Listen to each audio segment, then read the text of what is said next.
isang basketball ang sumambulat sa mga NBA fans matapos magkaroon ng tensyon sa pagitan ng Detroit Pistons at Charlotte Hornets na nauwi sa 4 na ejections ng mga manlalaro.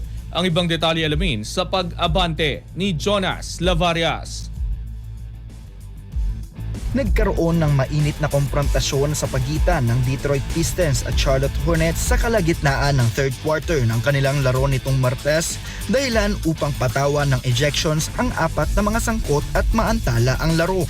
Naganap ang insidente, may 7 minuto na lamang ang natitira sa third quarter matapos magkasagutan sina Jalen Duren ng Detroit at Musa Diabate ng Charlotte. Matapos ma-foul ni Diabate si Duren sa loob, humarap at sumagot si Duren na agad nagpasiklab ng unang gulo. Habang humuhupa ang tensyon sa ilalim ng ring, isa pang sagupaan ang sumiklab malapit sa midcourt. Napabilang sa aksyon si Miles Bridges ng Hornets na pumasok mula sa bench at si Isaiah Stewart ng Pistons. Dahil sa insidente, agad na pinalalsik sa laro sina Diabate, Bridges, Duren at Stewart. Lumala pa ang sitwasyon nang kumalat ang kaguluhan sa halos buong court bago tuluyang naawat ng mga opisyal at security. Bago ang ejection, may 15 points si Duren sa loob ng 20 minutong paglalaro para sa Pistons. At nang mangyari ang insidente, hawak ng Detroit ang 70-62 na kalamangan laban sa Charlotte.